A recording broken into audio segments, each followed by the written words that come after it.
Hey everybody, and welcome back to Table Talk, a sub-channel of Critical Crafting where we are bringing you all content tabletop related. Tonight, we are going to talk about a broad overview of world building. There's a lot that we have to talk about this, and we're actually going to split this into a couple different episodes, but for tonight, we're going to bring you sort of the broad overview. So, as usual, I have with me tonight both Cameron and Small One. Cameron, if you want to introduce yourself a little bit for anyone who hasn't been on this channel before. Hey, what's going on? This is Cameron with Critical Crafting, and I have the pleasure of having gotten to know these guys over the last 3 years, playing some D&D, and now I've DM'd for a year and a half too, a little bit of that under my belt, and now I'm here to share some of that info with you guys. Awesome. Small One, you want to jump in? Yeah, hey guys. My brother, Critical Crafting, Dylan, calls me Small One, even though I am, again, taller than him. I have to keep on reminding him. But that's a family nickname that he came up with when I was a small youngin', way back when we played D&D, and it seemed to have stuck here. And now even the other guys in D&D call me that. But my name is Christian Only, and I go to Ohio State University. And I am actually home right now due to COVID-19, and I've been playing D&D as a player now for about 10 years, and I am just happy to fill in some gaps here and there and help as much as I can. Awesome. So, for anyone listening, he's lying. He's actually about like 4'2" and has to like get stilts just to reach stuff in the grocery store, Oh gosh. which you can't even go to now thanks to COVID. Oh. So most of you probably already know me. I'm Dylan. Run the channel Critical Crafting, putting out crafting videos, some 3D printing stuff, involved in a lot of the art community things, and obviously role playing. So with introductions out of the way, we are going to jump right into the broad overview of world building here. And the first thing we're going to talk about is just sort of, I guess we kind of keep an open forum, but we're talking about how we do it and where you start, and then just some important things to keep in mind. So I'm just going to open this up and we're just going to chat about it. So, as a player, I've always wondered, where do you start when you're trying to build an entire world like this? Because it's normally like a big undertaking. Unless you're running a small one-off or you really don't think that's going to be a long-term campaign. When you're trying to build a world for any like role-playing game like this, I feel like it's a large undertaking. So as a player, I've always wondered, where do you start? I would say I guess the first thing you kind of have to think about is what type of setting it's going to take place in. That could be anything from, I guess, as vague as you want it to be. I mean, if you're kind of approaching this with just a complete sandbox kind of process behind it all, where things are just going to kind of build around you as things go, then you might not have to have a whole lot there. But I think you need some sort of setting. So whether it's going to be high magic, where everybody and their grandma is able to cast magic and do it well, and it's just common for everything. That could be something then where there's more kind of fantastical things. Maybe magic is so common that there's kind of like the port key system in Harry Potter, where you just kind of teleport all over the place and just kind of like a central transportation type of thing. Maybe it's at the other end of the spectrum and it's very low magic, very kind of medieval times, and maybe they're afraid of magic, you know? So I think that's one of the first things you kind of have to nail down and figure out. Yeah, obviously you got to figure out, are you in a fantasy setting or a sci-fi setting? Or, if it is fantasy, maybe it's steampunk, maybe it's high fantasy, maybe it's low fantasy. And it's definitely good to have a starting point. I know I personally will use a lot of other pre-built worlds from Wizard of the Coast or whoever, and use that as a base point to say, okay, this is kind of how my world functions. I've read a lot of books that are based in this setting, and so I kind of have a general understanding of how I want, what I want to be available, how available I want magic items to be, and spells and magic and this sort of thing.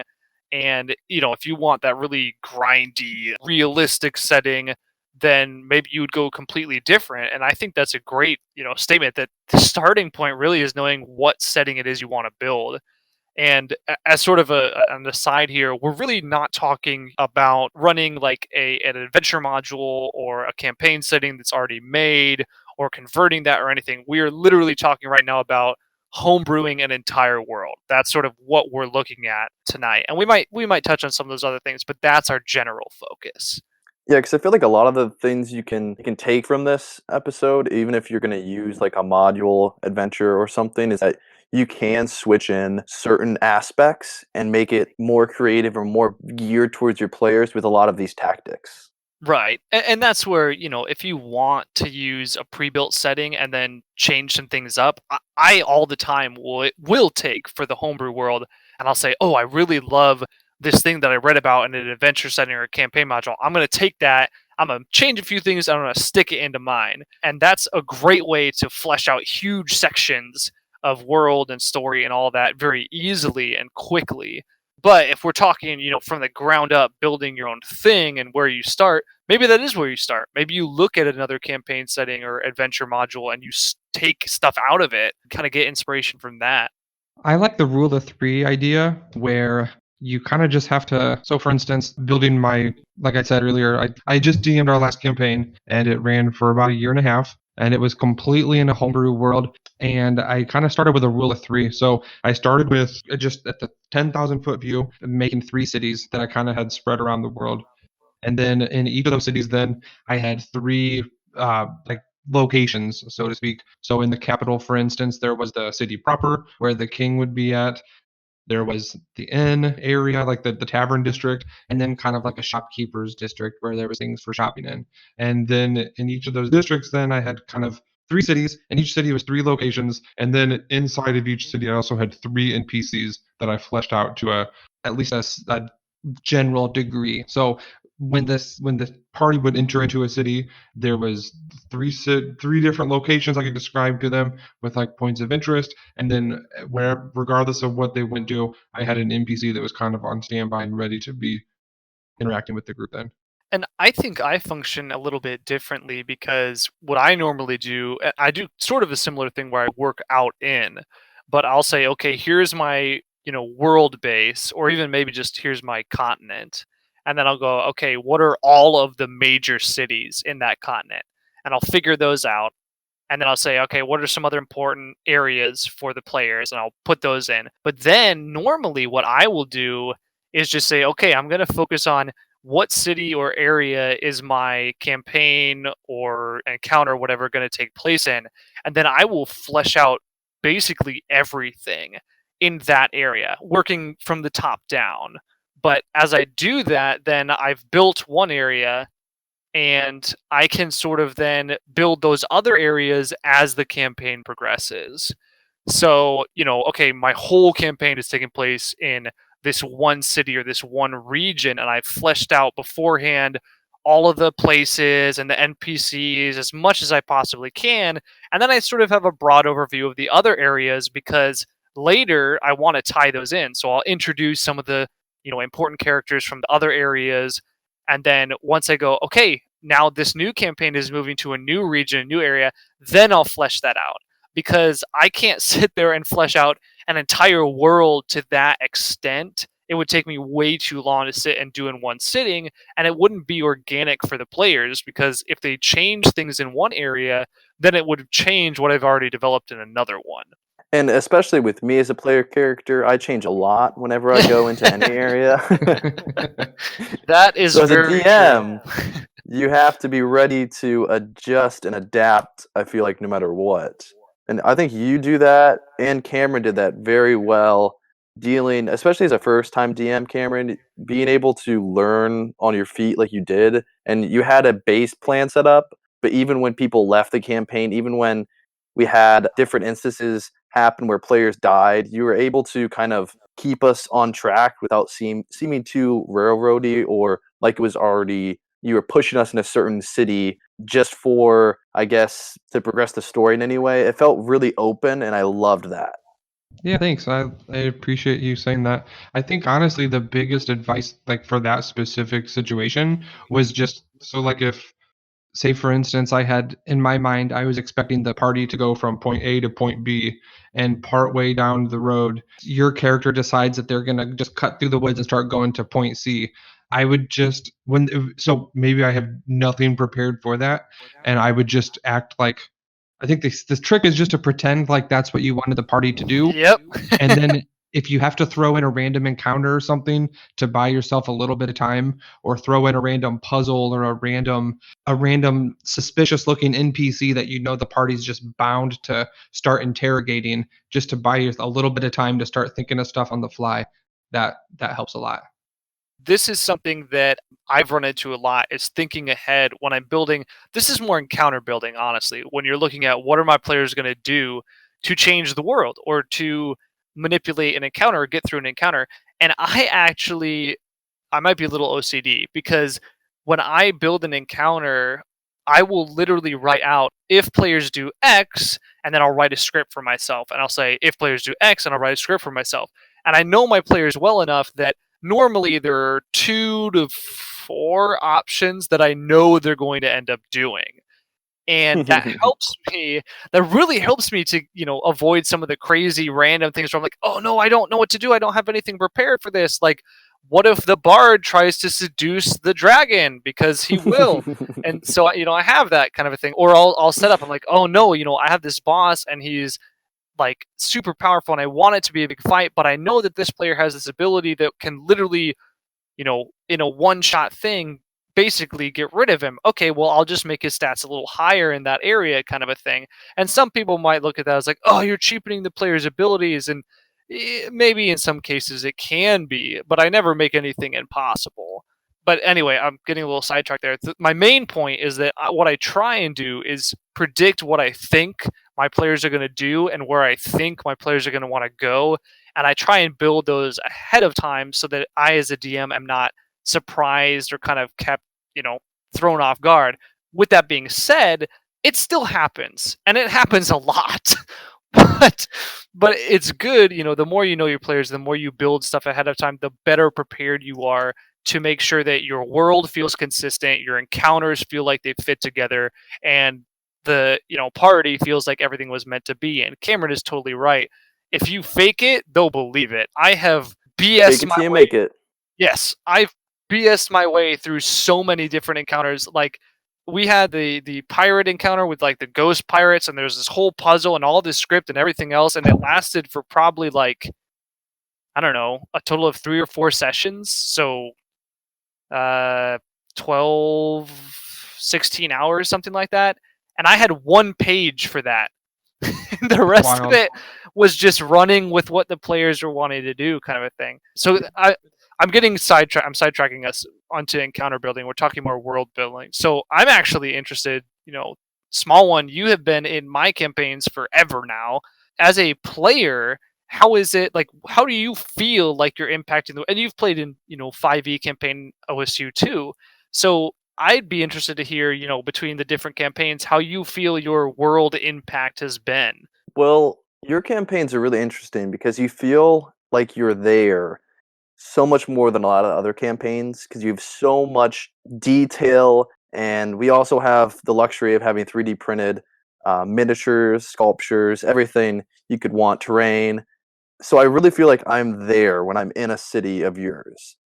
However, a lot of times I feel like you're so, I guess, not blockaded, but you're so intrigued by the story in that city because there's just so much to explore that you often don't like jump around from city to city, which is good in a way, but you also just kind of stay in one area in one city, kind of like how you want us to. You don't want us to get too sidetracked. So it's very interesting because in my 5e, and I think in Cameron's a little bit too, I felt like there was more freedom perhaps than in yours, but I also felt like I wasn't as connected to where I was currently, which is interesting.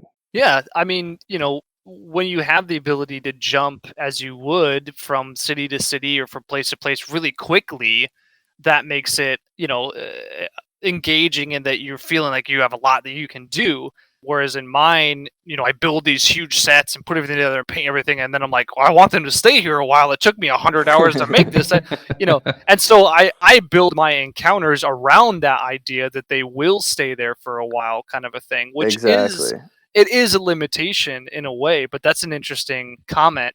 So I would say if you're a DM and you're looking at different strategies, I think those are 2 distinct but perfectly acceptable strategies that you can not railroad them, but you can make a city so intriguing and so in depth that they don't want to leave, and if they do, there's nothing exciting out there for them to go to keep them on one path that's very detailed and very exact, but still allow some freedom. Or you can make it where the world as a total is much more intriguing. There's always something else out there.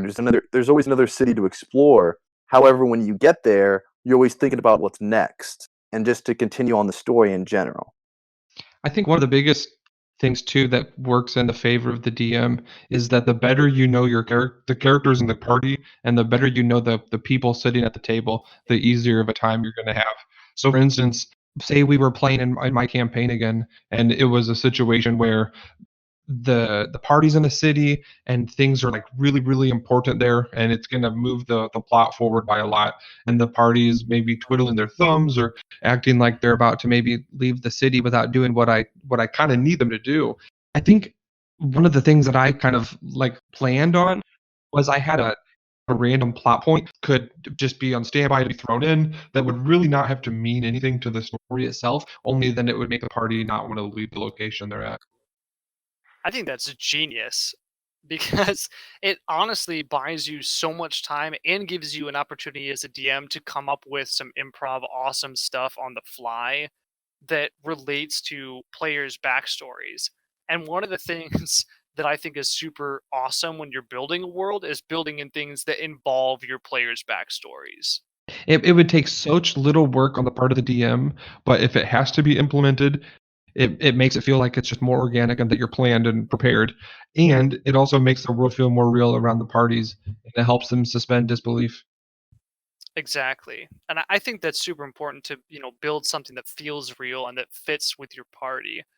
And I think we've kind of talked a little bit about how to do it here and, a little bit about where to start, but where else? Like, where are we drawing inspiration from? Where are we pulling ideas and how are we manipulating things to make it all fit when we're making a world?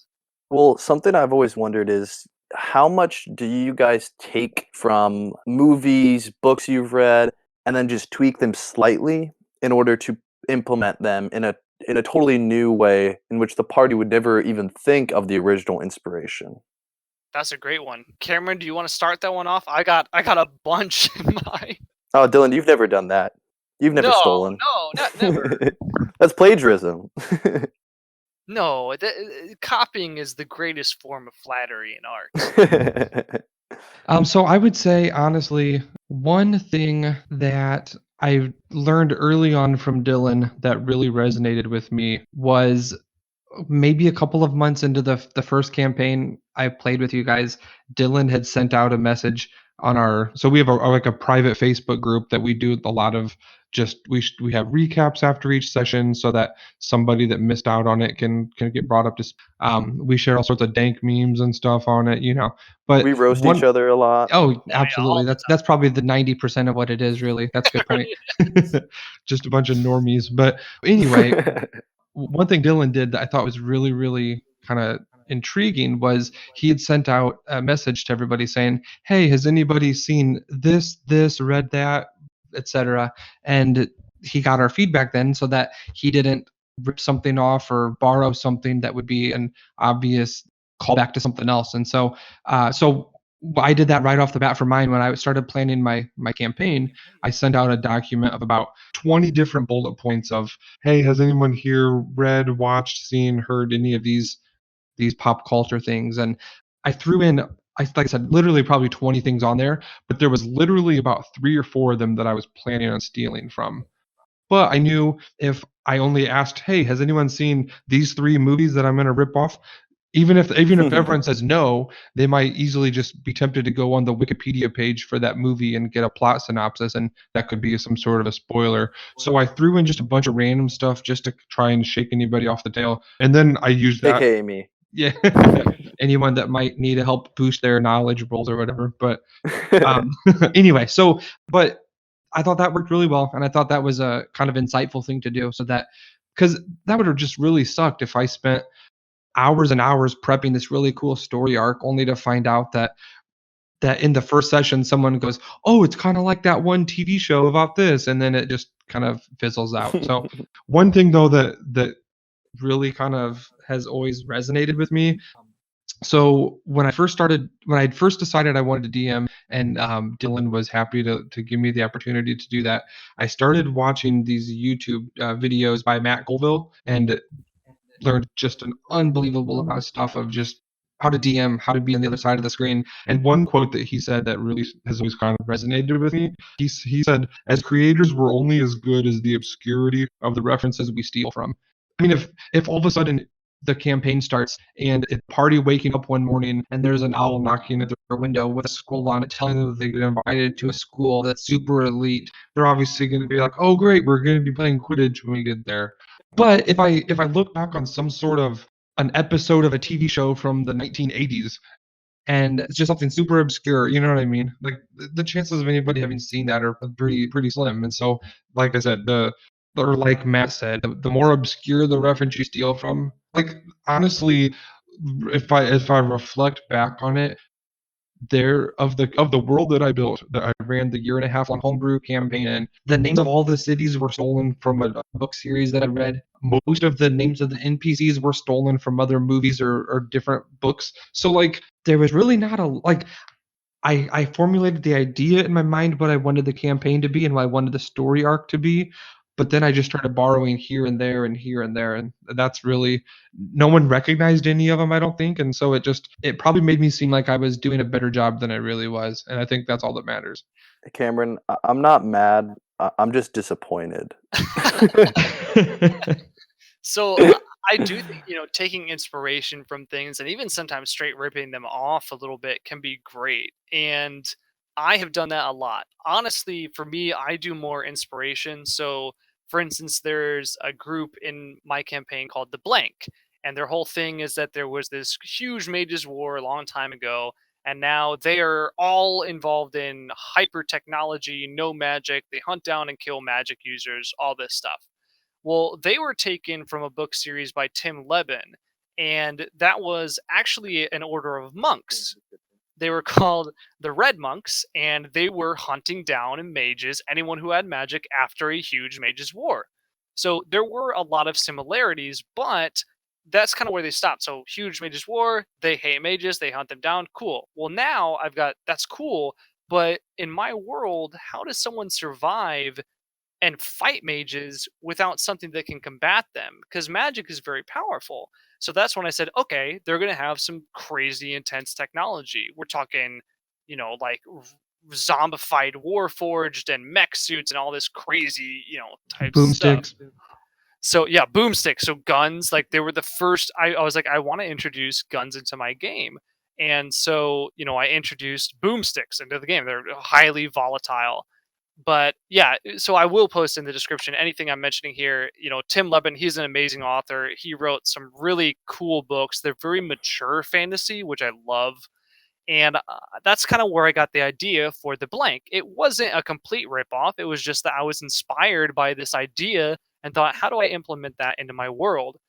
On the opposing end, I have completely ripped off things like Over the Garden Wall, which is a cartoon miniseries from Cartoon Network that has two boys, and I don't want to get too much in it because I don't want to spoil the ending, but essentially two boys that are venturing through what's called the unknown. And in this story, they, meet up with someone, and again, spoiler alerts ahead. For one of the episodes, they meet a woman called Auntie Whispers, who they think is this evil lady, and there's someone called Lorna, who turns out to be possessed by a ghost and a cannibal, and tries to eat them and all this. And I literally stole the entire script from that episode, dropped it in the characters into my game, just changing a few things here and there, and then ran it as probably 2 or 3 sessions. And I would actually be interested to hear what you guys remember from that, because I thought it was a lot of fun to run. But I guess that's like, without getting into all the other stuff that I, look into and all this and where I get inspiration from, I find you can get inspiration from just about anything that you're watching, even if it isn't related to role playing. You can take some really cool things and change them up. But that is one instance where I just took something, converted a few things, and dropped it in. And I'd be interested to hear what you guys notice from it, if anything. Well, I was just gonna say, I remember Auntie Whispers, definitely her name. I remember that there was, I don't know specifically it was the cannibal, or whether there was just a monster in general, but I honestly didn't even make that connection at all, and I've seen Over the Garden Wall now, and I still did not pick up on that at all. Even with the So, bell, the ringing of the bell commands you bit and all that? well, Dylan, you gotta understand, I have a really low wisdom and intelligence score right now, like, I'm out of college right now. I'm on a break. Like it's not a good time right now for any of that. Thinking is off the table.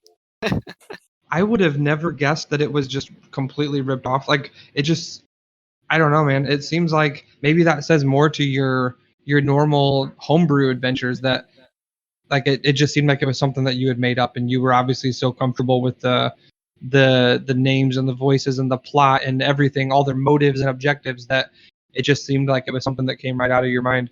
That's kind of awesome, and I think that that's a good testament to people that are like, ah, I don't know if I'm comfortable like taking something from a TV show I like and just sort of converting it and dropping it in. Like it's totally fine, and you're not stealing something completely. You're taking it and changing it a little bit, and even if you are stealing something completely, it's supposed to be fun. It's not like you're selling this to somebody. This is just you and your Sure. friends hanging out. So Well, I think the other thing to think of too is, like, in my mind at least, the things that I've been inspired from, the book series and the movies and the TV shows that I've used, either direct inspiration or just kind of a little bit of an idea from, like those are things that I love and I'm passionate about. So like this is like my way of like paying homage to the author and the writer and the director, that I'm taking one of their ideas and I'm just introducing it into my world just because it's that special to me.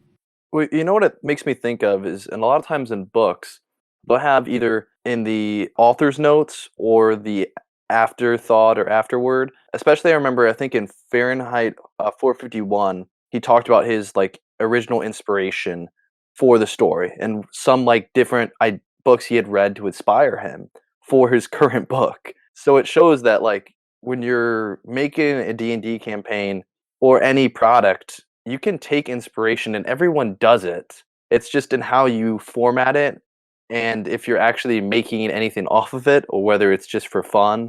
And like we said in D&D, it's not, you're not profiting really from it. If you're building a campaign and then you're trying to sell it and you rip off somebody who had built a very very similar campaign, it might be a different story, but I don't even know if that would even have any quarrels with that. It really just is I feel like D&D is more about just imagination and creating a story for your characters, and it's always going to be different every time you play the game. speaking, it's I was gonna say, speaking to someone who has dealt with legal portions of game writing and game building and all that, I can say that if you're saying that might be, no, it's not. Like if you're taking something from a super similar campaign and dropping it into your own, it probably won't work when you're selling it. Oh You can no. you can take Stop inspiration. the presses. Yeah, you can take inspiration. So Yeah, hold on guys. I gotta go pull something off the web real quick. so so like let's say I wanted to do the blank and I'd say, okay, I got to make sure that it isn't too similar and it isn't too obvious that I was inspired by a specific source. That would probably be fine. If I took the Annie Whispers thing and dumped that into a like encounter, it was like, ah, Yeah. yeah, there you go, everybody, buy my encounter. Here's the PDF. People would be like, whoa, whoa, whoa, whoa, whoa, whoa. Legally not. That's not okay, buddy. But now we're getting again into the weeds a little bit on this, It's still which interesting talking oh about it. yeah, I mean it's We great. can make an entire topic based on just that alone, I'm sure. The legal issues of D&D. Oh, don't even get me started, Get man. all the rule lawyers in on it. I mean, they've made it much better with the OGL and the ability to post that. But I was even talking with someone tonight about, okay, what do we need to say? What's the wording and all. So, and there's platforms out there to do it, and you don't have to worry so much. I'm trying to remember what Well, the I think one the is. major thing if you want to get on back on focus here is just that Yes, thank you. you can take inspiration and not get in any trouble if you're just going to be playing with a group of friends and you're not stealing it off of the web in any way. If you made this story up on your own or you took it from another entire movie or book, if you take something, if you're saying you're taking something from the internet that's a campaign and you didn't pay for it and you take it from there, then that's morally, yeah, obtuse. But just in general, when we're talking about right now, it's just that when you can pull inspiration from a lot of different sources and make something new or even pull directly from things and still have it playable. Right. And I think that's where most of us, I would say, start not only with, building a world, but even building a character. As you think about, Oh world yeah. character tropes. Okay, what's something that I know about, like Waterdeep, say, from D&D, and okay, I know about that city, I know how that works. Let me take that and let me change it a little bit, let me add on to it, and when you're done, it might look the same with a few changes, or it might look completely different and it be something that's your own. Now it's just inspired by Waterdeep. And same with the character. Maybe you're like, oh, I love Drist, or Artemis and Triri, or Jarlaxle, or who, famous characters, and you say, I love them. Link in I'm going to build description. a character around them.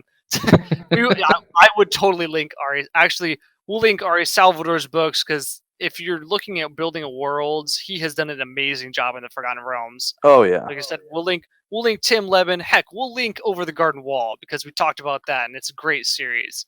But okay, back on track though. You can take that character and build on it and change it to a point that it's no longer what it started as. It's something that's yours now. Yeah, that's awesome. The other thing too that I would say is probably my favorite, my preferable place to get inspiration from, aside from media that I've consumed personally, Reddit. There's just so much stuff on there. You guys can find literally anything you want. A couple of the subreddits that I'm really big into. I mentioned Matt Colville already, so r/Matt Colville, r/slash DMAcademy, r/DMtoolkit. Both of those have all sorts of stuff for the new DM. Perfect stuff for world building. All sorts of random tables and stuff, which is just so helpful to always have.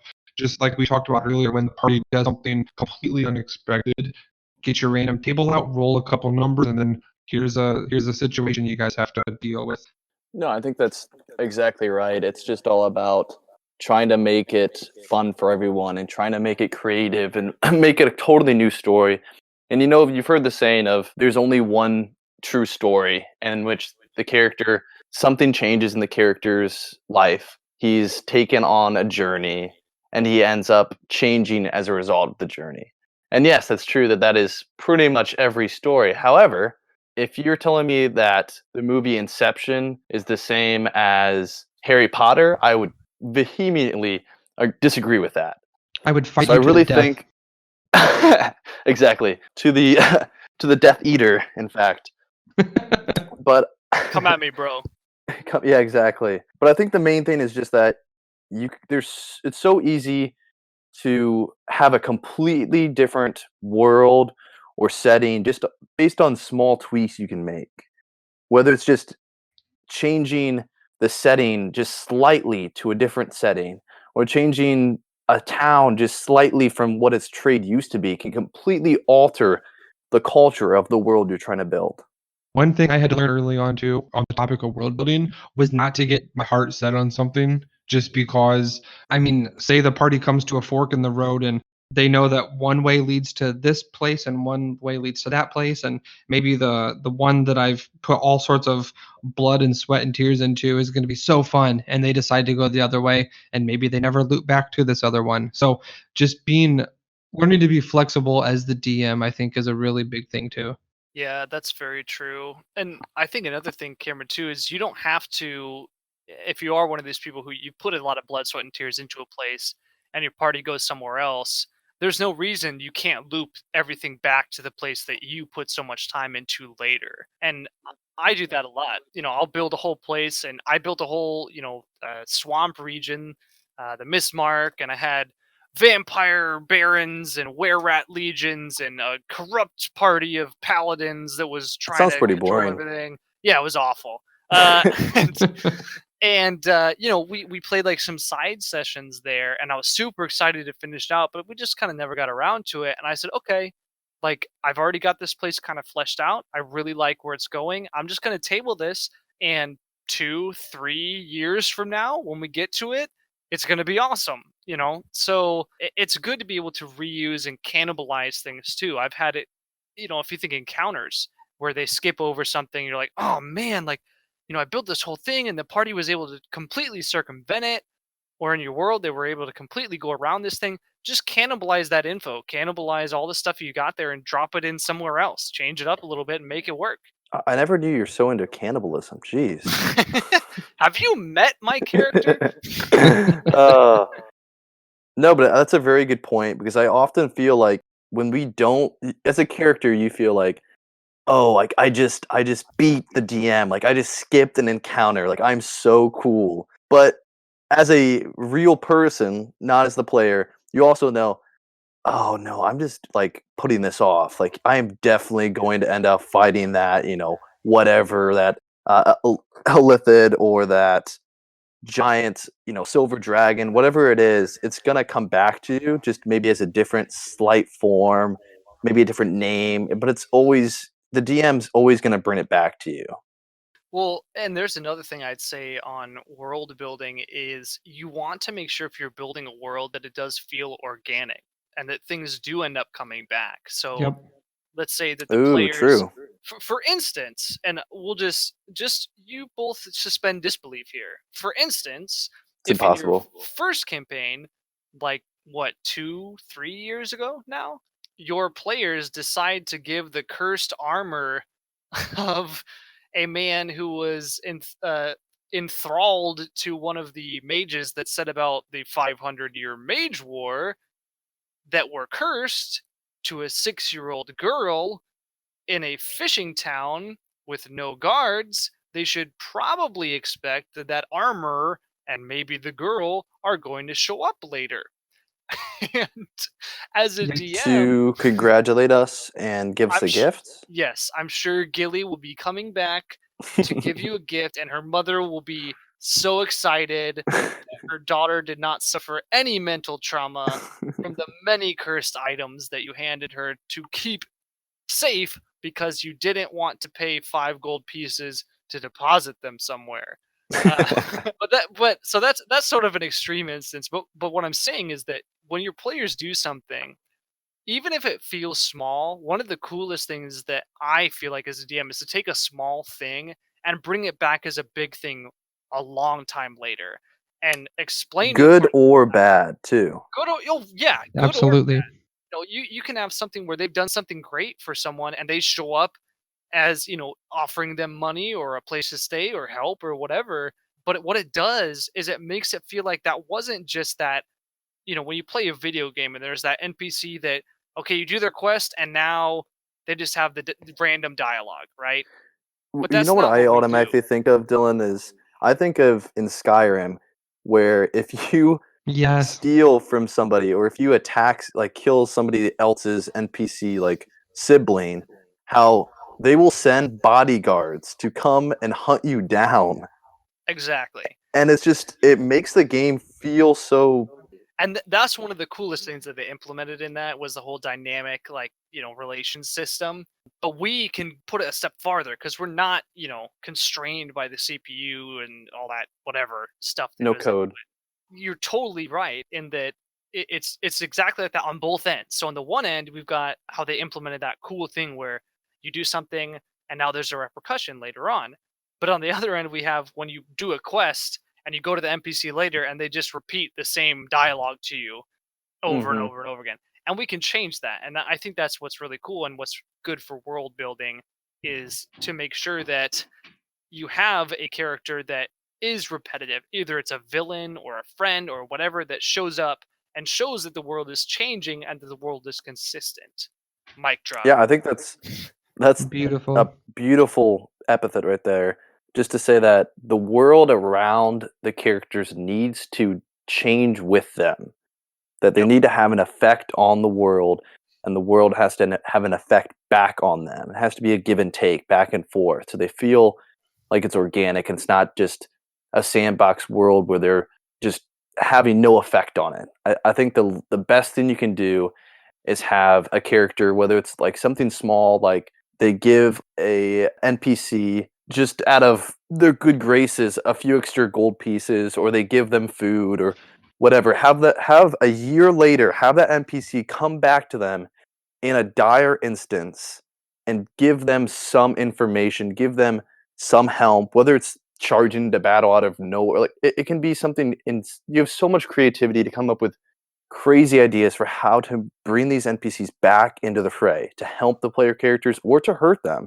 And I think that's just amazing. You have so much Here's your loaf power. of bread back.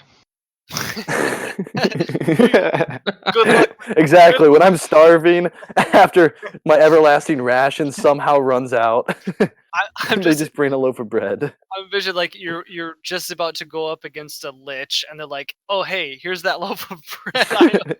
That's the one weakness.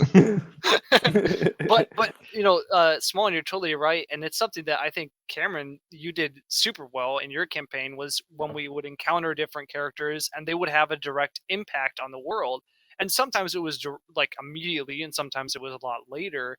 But I can think of the big one was when we were going into the city that had been infiltrated by Durgar, and there was, I think his name was Skyrack, the dwarf. Yeah, Kildrak. Yep.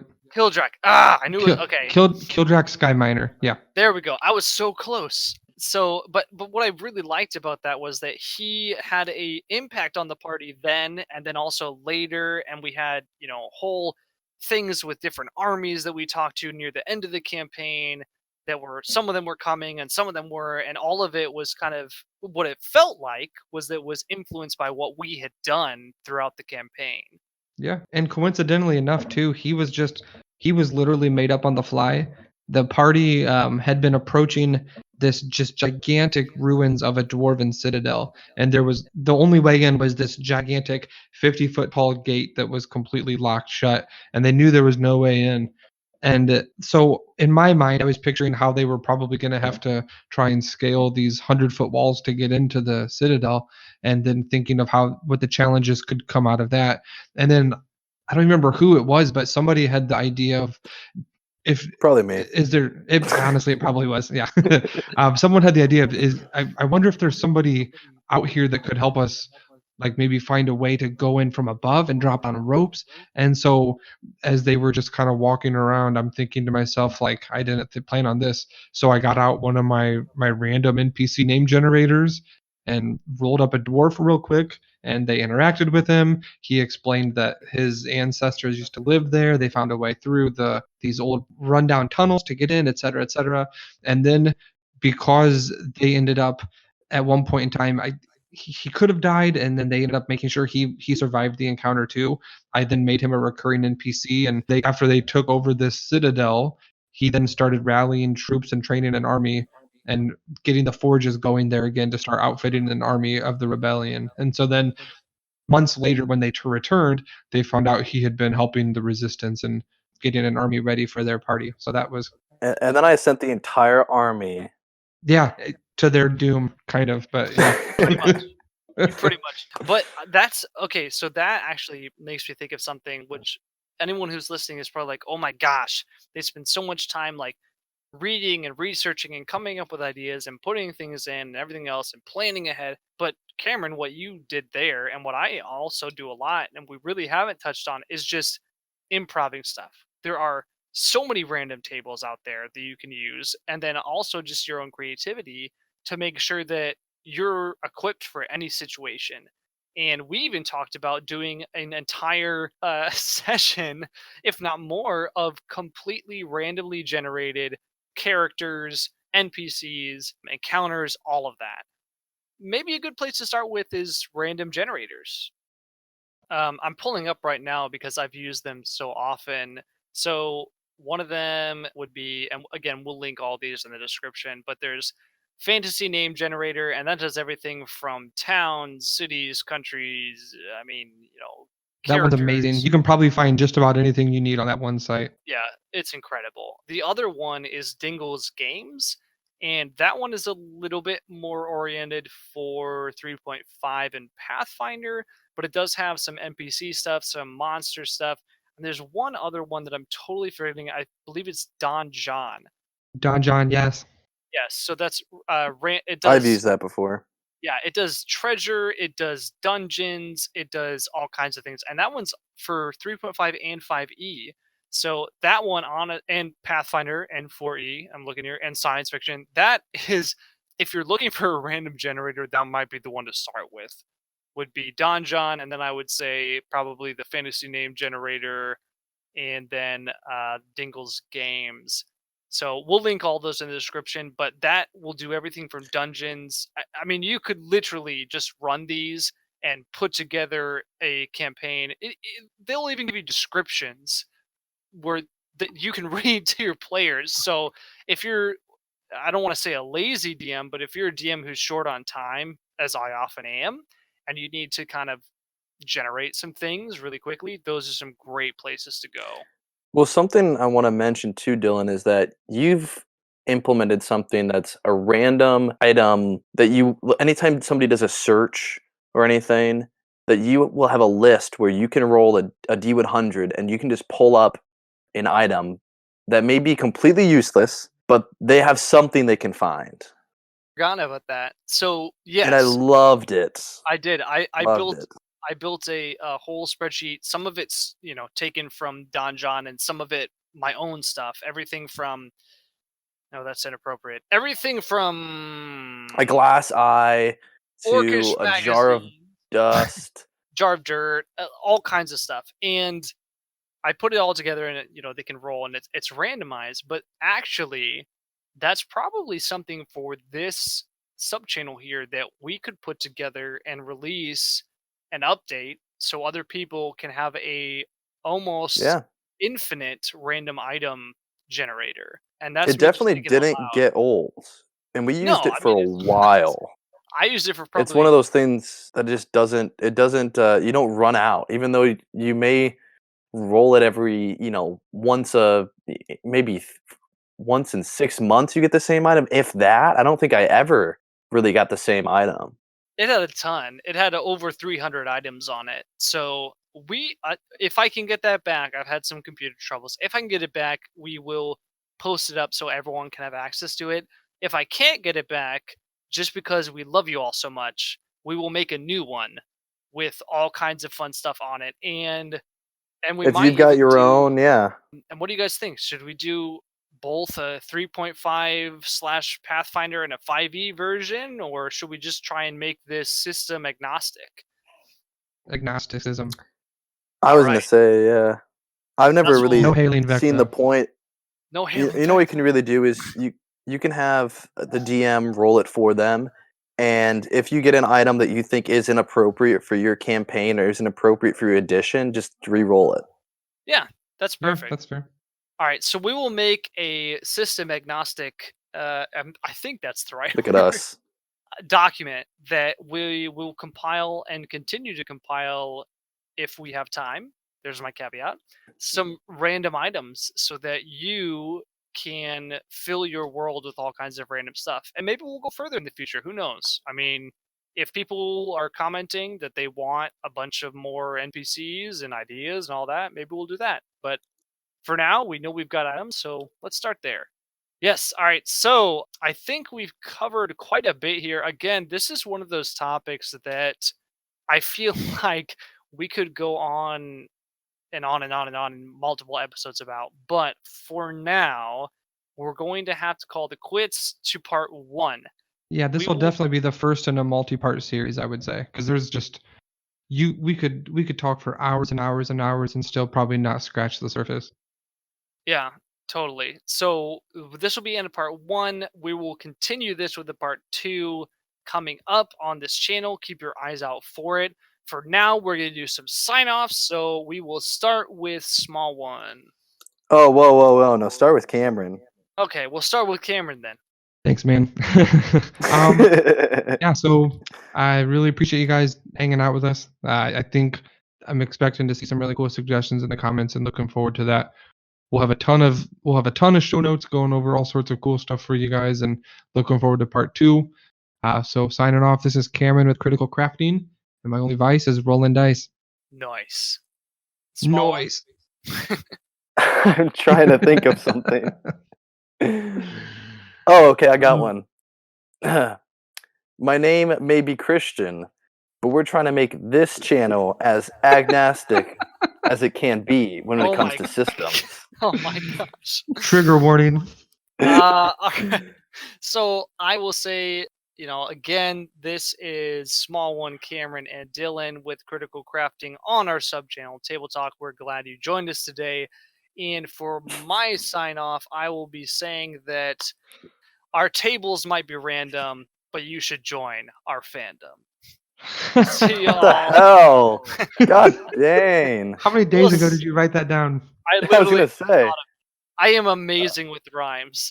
I should have asked you for mine then. Jeez. Hey, you just rhymed. I'll just put that as my sign off then. There you go. There you go. You should have asked me for rhymes, but anyway. All right. So here we go. He was We are going for signing another off. one, wasn't he? I was going to, and then I was like, I don't want to overkill it here. So until next time, everybody, keep on crafting, keep on writing, keep on bringing your players, your DM, whoever it is that you are making content for, some awesome stuff. We believe in you, and we are here to help you out. This is Critical Crafting / Table Talk signing off.